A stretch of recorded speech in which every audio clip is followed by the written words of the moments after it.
ये है रे। रे र के खानदान में 4 हरूफ होते हैं। रे र जे ज जे ज। बच्चों, आपने देखा कि रे के खानदान के तमाम हरूफ को एक ही तरह से लिखा हुआ है। इनमें फ़र्क सिर्फ और सिर्फ नुक्तों का है। तो आइए अब हम रे के खानदान को लिखने की मशक करते हैं। रे को लिखने के लिए हम नुक्ते से स्टार्ट करके एक छोटा सा अलिफ बनाते हुए नीचे लाइन की तरफ आ जाएंगे। लाइन को टच करेंगे और आगे की तरफ बढ़ जाएंगे और ये बन जाएगा रे।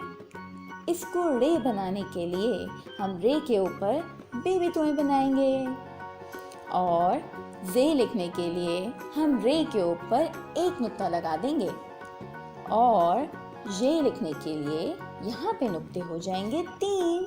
1 2 3। चलिए